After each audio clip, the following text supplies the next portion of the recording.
Hello बच्चों, बेटा continue कर रहे हैं टॉपिक हम कल का। कल हमने पढ़ा था कि इक्वली इंडिविजुअल लेमा कैसे सोल्व किया जाता है डिवीजन मेथड के द्वारा, जो भी था हमारा प्रोसेस था।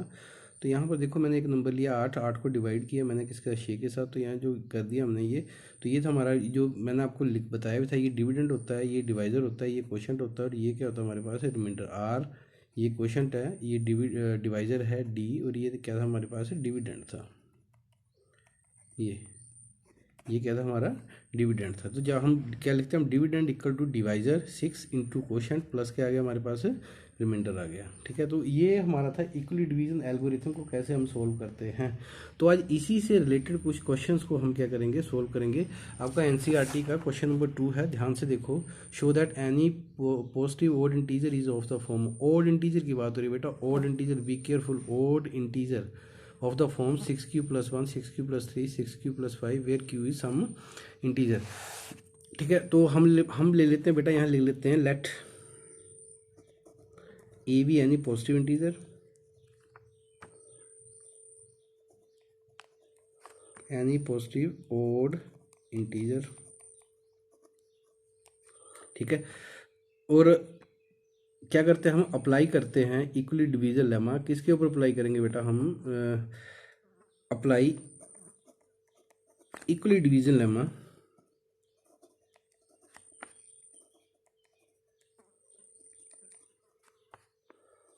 Division algorithm on a and b. मैंने एक इंटीजर, तो हमने ए माना था, ए को क्या माना था, ओड इंटीजर माना था, देयरफॉर। तो ए आपको पता है क्या लिखते हैं, देयरफॉर ए इक्वल टू क्या बनेगा, क्योंकि दूसरा मेरा बी नंबर आ गया, बी क्यू प्लस आर, और यहाँ पर क्या आएगा, zero less than equal to r less than क्या आएगा, बी। ठीक है, जीरो लेस देन इक्वल, ये लिखना है जरूर बेटा, ये लाइन जरूर लिखनी है, zero less than equal to r less than b. अगर आप क्वेश्चन को देखो तो यहाँ पर बेटा क्या था आपका, 6q था, 6q। तो ये 6 आपका डिवाइजर था, ये क्वोशंट था, और ये क्या था, रिमाइंडर था। तो यहाँ पर इसका मतलब b की वैल्यू कितनी लेंगे हम, टेक b को क्या ले लेंगे हम, 6 लेंगे। जब b को 6 लेंगे तो आपको पता है, जब हम किसी भी नंबर को डिवाइड करते हैं तो उसका जो लास्ट में रिमाइंडर आता है वो या तो जीरो आता है या उस नंबर से कम होता है। तो देयरफॉर r इक्वल टू क्या आ जाएगा आपका, r इक्वल टू क्या आएगा, या तो जीरो आएगा, या 1 आएगा, या 2 आएगा, या 3 आएगा, या 4 आएगा, या 5 आएगा। 6 नहीं आ सकता है क्योंकि 6 मेरा डिवाइजर है, 6 से छोटा होगा। ठीक है, तो 6 से छोटे मेरे पास 5 ही नंबर हैं, 1 2 3 4 5, और रिमाइंडर क्या हो सकता है, जीरो हो सकता है। ठीक है, तो 0, 1, ये आ सकता है हमारे पास। देयरफॉर अब देखो ए इक्वल टू क्या बन गया मेरा, अब बी की जगह पे क्या रखूंगा मैं, 6 रखूंगा, 6q प्लस क्या करूंगा आर, ये मेरा नंबर बन गया 1। अब यहाँ पर पुट करेंगे बेटा हम केस नंबर 1। केस नंबर 1 में क्या है, व्हेन आर इक्वल टू 0, जब आर की वैल्यू 0 रखोगे तो यहाँ पर करोगे 1 में पुट करोगे बेटा, देयरफॉर ए इक्वल टू क्या आएगा, 6q। ठीक है, लेकिन क्वेश्चन में आप बात की इसने ऑड नंबर की, ये क्या है आपका इवन नंबर है, 2 का मल्टीपल है ये। Case number 2, when r equal to 1, put 1 में पुट करना है, ये जो आपकी इक्वेशन नंबर 1 है, 1 में पुट करोगे तो ए इक्वल टू क्या आएगा आपके पास, 6q प्लस 1। देखो ये इवन नंबर है और ये क्या है, ओड। इवन प्लस ओड किसके बराबर होता है बेटा, ओड के। ये मैंने ब्रैकेट में लिख दिया ओड के, जैसे 2 प्लस 3, 2 इवन था, 3 ये था, 2 प्लस 3 क्या आ गया, 5, 5 क्या है, ओड है। तो इवन प्लस ओड किसके बराबर होता है, ओड के। अब case number 3, when r equal to कितना लोगे आप बेटा, अब यहाँ पर आर अब आएगा आपका 1 आ गया, इसके बाद क्या आएगा, 2 आएगा, पुट इन 1। जब 1 में रखोगे, ये बार बार लिखने की जरूरत नहीं, आपको पता होना चाहिए मैं लिख रहा हूँ। ए इक्वल टू क्या आ गया, 6q प्लस 2। अब ये भी इवन प्लस इवन, तो ये क्या नंबर बन गया आपका, इवन बन जाएगा। 2 प्लस 2 4 होता है। Case number 4, when r equal to कितना आ गया, 3 आ गया। देयरफॉर इक्वेशन नंबर 1 में पुट करो, ए इक्वल टू क्या आएगा आपके पास, देखो 6q प्लस क्या आ गया 3। अब ये इवन है, ये ओड है, इवन प्लस ओड अभी आपको बताया क्या होता है, ये ओड होता है। ठीक है, case number 5, when r equal to किसके बराबर, 4 के। देयरफॉर ए इक्वल टू क्या आ जाएगा आपके पास, 6q प्लस क्या आएगा 4। अब ये देखो इवन प्लस इवन किसके बराबर होता है बेटा, इवन के। ऊपर डिस्कस हो चुका है। केस नंबर 6, केस नंबर 6 में क्या था आपका, व्हेन आर इक्वल टू किसके बराबर है आपका 5 के, देयरफॉर ए इक्वल टू क्या आ जाएगा आपके पास 6Q प्लस 5। अब ये इवन प्लस ओड किसके बराबर होता है, ओड के, ठीक है। लेकिन क्वेश्चन में आपको बोला था कि आपने क्या माना, a is any positive odd integer, आपने मतलब let a be any positive odd integer odd. अब therefore any positive odd conclude कर दो बेटा। अब देखो ओड नंबर कौन कौन से आए आपके, देखो ये केस नंबर 1 आपका इवन था, ये ओड था, 6Q प्लस 1 ओड है, 6Q प्लस 3 ओड है, और 6Q प्लस 5 क्या आपका ओड है। देयरफॉर एनी, कंक्लूड जरूर करना क्वेश्चन को, therefore any positive odd integer is of the form 6Q plus 1 comma 6Q plus 3 और आ जाएगा 6Q प्लस 5, ठीक है। ये कंक्लूड करना बेटा, जरूर क्वेश्चन को कंक्लूड करना, जो आपकी बुक की स्टेटमेंट होती है वही लिखी जाती है बेटा। कुछ नहीं करना होता है, जैसे जहाँ जहाँ पर 6 लगा है, अगर यहाँ 4 लगा होता तो मैं बी की वैल्यू 4 लेता, अगर 5 लगा होता तो बी की वैल्यू क्या लेता, मैं 5 लेता। जो भी क्यू के साथ नंबर लगा होगा वही वैल्यू हम लेते हैं।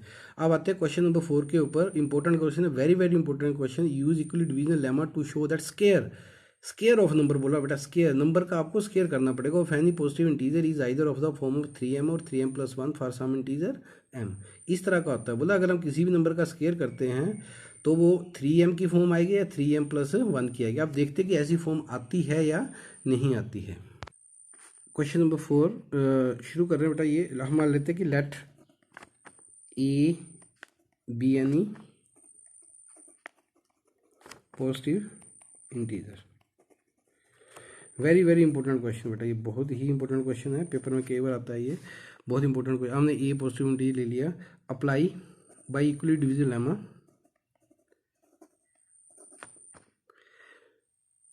इक्वली डिवीजन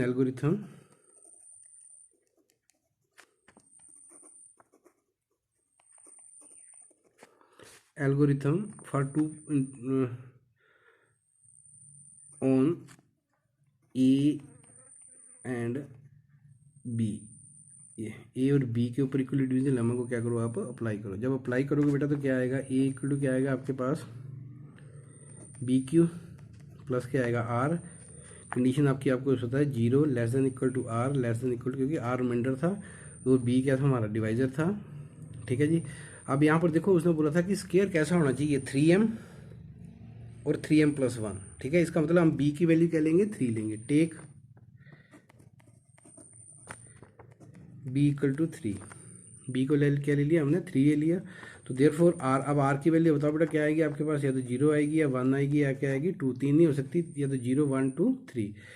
देयरफॉर अब देखो a कैसा बन जाएगा आपका, a b की जगह क्या रखोगे आप 3 रखोगे, 3Q प्लस r की वैल्यू मैंने पुट नहीं की है बेटा, इसको क्या मान लेंगे हम 0। अगर आप लिखना चाहो तो लिख सकते हो 0 लेस देन इक्वल टू, आपने लिखा r less than equal to b का मतलब क्या आएगा यहाँ पर 3 आएगा, ठीक है। देयरफॉर केस नंबर 1, अब केस राइज हो गया आपके पास बेटा। केस नंबर 1 क्या था आपके पास, व्हेन r इक्वल टू 0, इसको पुट करेंगे किस में 1 में। जब 1 में इसको पुट करेंगे तो देयरफॉर ए इक्वल टू क्या आएगा आपके पास 3Q प्लस 0, लिखने की जरूरत नहीं, मैंने लिख दिया। ए इक्वल टू क्या आ गया आपके पास 3Q। अब बेटा ये क्वेश्चन ऐसे नहीं है कि ऐसे खत्म हो जाएगा, उसने बोला स्केयर की बात की हुई है, तो यहाँ पर आपको करनी है स्केयरिंग बोथ साइड। जब स्केयरिंग करोगे तो ये ए स्केयर बन जाएगा, ये क्या बन जाएगा 3Q का होल स्केयर। जब आप इसको सिंप्लीफाई करोगे तो ये आएगा 9Q स्केयर। लेकिन अगर आप ध्यान से देखो तो उसने बोला कि सिर्फ इस तरह के नंबर होते हैं, या तो 3m है या क्या है 3m प्लस 1 है, यही फॉर्म है हमारी, या तो 3m या 3m प्लस 1। अब आपने ये सोचना क्या इस नंबर को मैं ब्रेक कर सकता हूँ, तो ये हो सकता है ब्रेक मेरे पास। इसको ऐसे लिखते हैं ए स्केयर इक्वल टू 3, अंदर करते हैं 3Q का स्केयर। ये अब इस नंबर को क्या मान लेंगे हम, ए स्केयर इक्वल टू क्या मान लिया हमने 3m, where m equal to कितना आएगा आपके पास 3Q का स्केयर, ये आ गया, ठीक है। अब देखो फॉर्म आ गई हमारे पास 3m की। अब सेकंड केस में आते हैं, case number 2, when r equal to कितना था आपका 1 लोगे आप, देयरफॉर कहाँ पुट करोगे 1 में, इक्वेशन नंबर 1 में।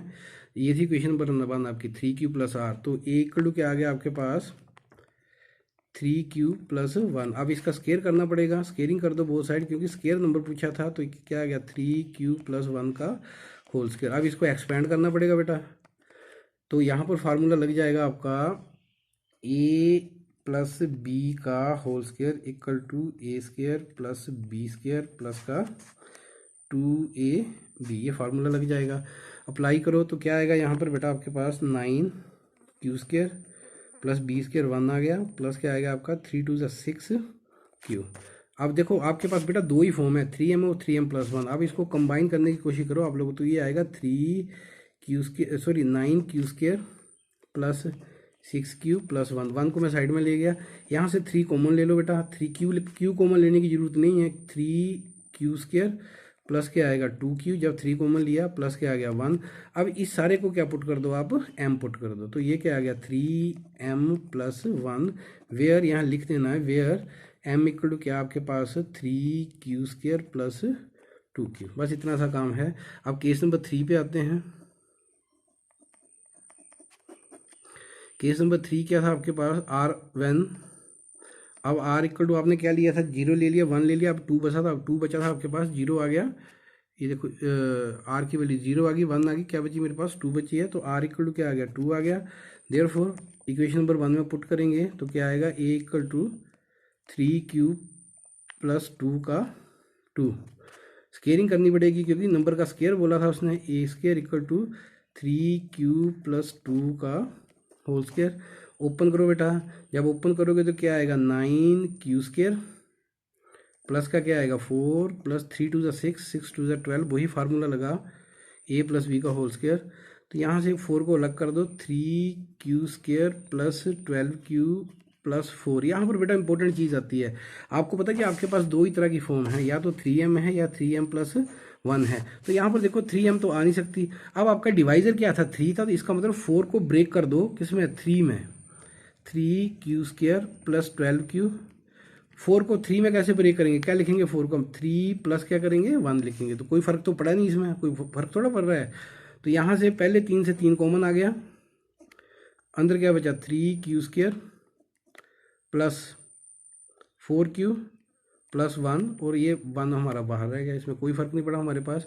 अब इस सारी वैल्यू को क्या पुट कर दो आप m पुट कर दो, तो ये क्या बन गया 3m plus 1, where m equal to 3q square plus 4q plus 1। इतना सा काम था। अभी देखो आपके पास, देखो जब मैंने फर्स्ट केस देखा, फर्स्ट केस को सोल्व किया तो कैसे आया, स्केयर नंबर का कैसे आ रहा है 3m आ रहा है। सेकंड को किया है तो क्या आया 3m प्लस 1 आया, और थर्ड को किया तो क्या आ गया आपके पास 3m प्लस 1। तो इसका मतलब जो जब भी हम अगर हम किसी नंबर को 3 के साथ डिवाइड करते हैं और उसका स्केयर करते हैं तो हमारे पास फॉर्म आती है तो 3m या 3m प्लस m आती है। देयरफॉर लास्ट में कंक्लूड कर दो, therefore square of any number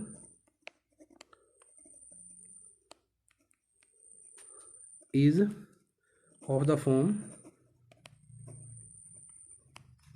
3m और 3m प्लस 1। ठीक है, ये आप लोगों ने बेटा ट्राई जरूर करना है, बहुत इंपॉर्टेंट क्वेश्चन है बेटा। क्वेश्चन नंबर 5 देखो, बोला use Euclid's division lemma to show that cube of any positive integer is of the form of 9m plus 1 और 9m प्लस 8। बेटा इसका सिंपल सी बात है कि जब भी हम किसी नंबर का क्यूब करेंगे और उसको डिवाइड करेंगे तो वो फॉर्म कैसी आएगी 9m प्लस 1 या 9m प्लस 8। ये 3 तरह की फॉर्म हो सकती हैं क्यूब पे। पहले जैसे हमने अभी किया स्केयर वाला किया था, अब कौन सा है क्यूब वाला। ठीक है, तो अभी इसको सोल्व करते हैं हम लोग। तो बेटा ये थोड़ा सा क्वेश्चन, ये आपको यहाँ पर m की b की वैल्यू 9 नहीं लेनी है। अगर 9 लोगे तो बहुत सारी वैल्यू हो जाएंगी, आंसर आपका वही आएगा। तो आपने ये देखना कि 9 किसका मल्टीपल है। अगर 9 का क्यूब करेंगे तो 23 का क्यूब करेंगे तो 27 आएगा, तो 9 उसमें आ रहा है। इसका मतलब जो b की वैल्यू हमें क्या लेनी है 3 लेनी है यहाँ पर। ठीक है, तो अप्लाई करते हैं by इक्विलिड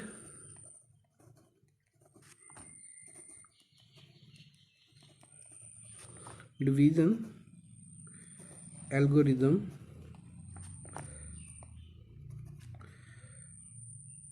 for 2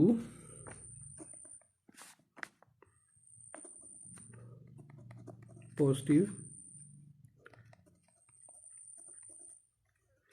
integers a and b. Euclid division lemma बेटा अप्लाई करो। जब आप इक्वल डिवीजन लेमा अप्लाई करोगे तो आपके पास क्या आएगा पता है आपको, ए इक्वल टू क्या आता है बी क्यू प्लस क्या आएगा आर, यहाँ आएगा zero less than equal to r less than क्या आएगा बी। ये इसकी कंडीशन है। कभी कभी एक नंबर में क्वेश्चन आता है तो इसके बिना नंबर नहीं मिलते हैं। तो ये आपका अब ऐसी फॉर्म आई यहाँ पर, ठीक है। तो यहाँ पर आपने लिखना है टेक बी की वैल्यू क्या लेनी बेटा आप लोगों ने, यहाँ पर मैंने बोला 9 नहीं लेनी, क्या लेनी है 3। जब बी की वैल्यू 3 लोगे तो देयरफॉर आर की वैल्यू क्या आएगी आपके पास, 0 आएगी, 1 आएगी और क्या आएगी 2 आएगी। ये 3 वैल्यू है। इसका मतलब हमारे पास 3 केस बन रहे हैं, आर की वैल्यू 0 1 2, ठीक है। अगर देयरफॉर अब देखो ए क्या बन जाएगा, ए बन जाएगा आपका 3Q प्लस क्या बन गया r, 0 less than equal to r less than क्या आएगा यहाँ पर 3 आएगा, ठीक है। तो अब यहाँ पर शुरू कर दो, इसको नंबर 1 मान लेते हैं हम। केस नंबर 1 वैन आर की वैल्यू क्या आएगी बेटा 0 आएगी, तो एक में पुट करो इक्वेशन नंबर 1 में, ए इक्वल टू क्या आ गया होगा 3Q आ गया। अब क्यूब बोला है तो यहाँ पर क्यूबिंग करनी पड़ेगी आपको, क्यूबिंग।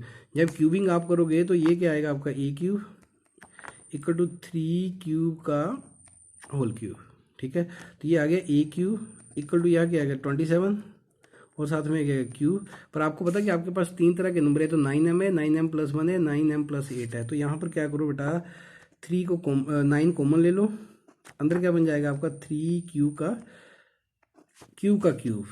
तो ये क्या बन गया 9। इस सारे को वैल्यू को क्या पुट कर देते हैं हम, m कर देते हैं। तो ये आ गया ए क्यूब। यहाँ पर लिख लेना है वेयर m इक्वल टू क्या बेटा 3Q का cube. Case number 2, case number 2 क्या है व्हेन आर इक्वल टू किसके बराबर है बेटा आपका, अब 1 आएगा। देयरफॉर इक्वेशन नंबर 1 में पुट करोगे ए इक्वल टू क्या आएगा आपके पास, इक्वेशन नंबर 1 देखो तो क्या थी 3Q प्लस आर, तो ये आ गया 3Q प्लस 1। अब क्यूबिंग करोगे आप ए क्यूब, तो यहाँ क्या आएगा 3Q प्लस 1 का होल क्यूब। अब यहाँ पर ए प्लस बी का होल क्यूब का फार्मूला आपको आना चाहिए बेटा, एक्सपेंड करो इसको। ए प्लस बी का होल क्यूब क्या होता है, equal to a cube plus b cube plus 3AB into a plus b, ये फार्मूला होता है। तो लगाओ, तो ये क्या बन जाएगा 27 क्यूब ए क्यूब प्लस बी क्यूब, 1 का क्यूब 1 आएगा, प्लस का 3AB 9Q आ गया ये, और ब्रैकेट में 3Q प्लस 1। इसको सिंप्लीफाई करो, 27 क्यूब प्लस बेटा मैं 1 को बाद लास्ट में लिखूंगा, ये आएगा 27 Q square plus 9Q plus 1। यहाँ से फर्स्ट से 3 कॉमन आ रहा है आपका, 3 कॉमन ले लो, नहीं सॉरी 9 कॉमन ले लो, क्योंकि आपको 9m की फॉर्म बनानी है। तो ये आ गया 3Q का cube plus 3Q square plus Q और प्लस का क्या आ गया 1 आ गया। अब इस सारी वैल्यू को क्या पुट कर दो आप, m कर दो, 9m plus 1 where m equal to क्या था आपके पास 3Q cube plus 3Q square plus का क्यूब, ये ठीक है। अब थर्ड केस, एक ही केस बचा आपके पास, case number 3 when r equal to कितना आपके पास 2, तो एक में पुट करोगे तो a इक्वल टू क्या आएगा 3Q प्लस क्या आएगा 2। ऊपर देख लेना क्वेश्चन को। अब इसकी क्यूबिंग करनी पड़ेगी, क्योंकि क्वेश्चन में क्यूब के लिए बोला हुआ उसने, फार्मूला ऊपर लिख दिया मैंने बेटा। क्यूबिंग करो इसकी तो क्या आएगा 27 क्यूब प्लस 8 प्लस यहाँ पर 3 2 6 6 3 18 क्यूब। फार्मूला देख लेना बेटा 3Q प्लस 2। जब वैल्यू पुटअप करोगे तो ये आएगा 27Q क्यूब प्लस, तो थोड़ा सा इसको आप चेक करो, मल्टीप्लाई करो 54Q square plus 36Q plus 8 को मैंने लास्ट में लिखा। अब यहाँ से देखो 9 कॉमन आ रहा है, 9 कॉमन ले लो, अंदर क्या बचा आपके पास 3Q cube plus 96Q square plus 4Q plus का क्या आ गया 8। अब इस सारी वैल्यू को क्या मान लो आप, m मान लो। 9 का 9 आ गया, ये m आ गया, प्लस क्या आ गया 8 where m equal to 3q³ plus 6q² plus का क्या आ गया 4q, ये आ गया आपका। ठीक है जी। तो आप देखो बेटा फर्स्ट केस में क्या आया मेरे पास, फर्स्ट केस में मेरे पास 9m आया, सेकंड केस में क्या है 9m + 1 आया, थर्ड केस में क्या है 9m + 8 आया। तो ऐसी फॉर्म ही तो हमें चाहिए थी, 9m + 1 9m + 8। लास्ट में कंक्लूड कर दो, क्वेश्चन को देख के लिखना therefore cube of any positive integer is of the form 9m, 9m + 1 और 9m + 8। यही हमें क्या करना था, प्रूव करना था। ठीक है बेटा। बेटा बाकी क्वेश्चंस और करेंगे हम, अभी थोड़ा मैं डिटेल लिख के, क्वेश्चन तो हम अब और नहीं करेंगे, मैं आपको लिख के दे दूंगा एक्स्ट्रा क्वेश्चन जो आपको करने हैं, और फंडामेंटल थ्योरम के बारे में थोड़ी सी एक्सप्लेनेशन भेज दूंगा। Thank you.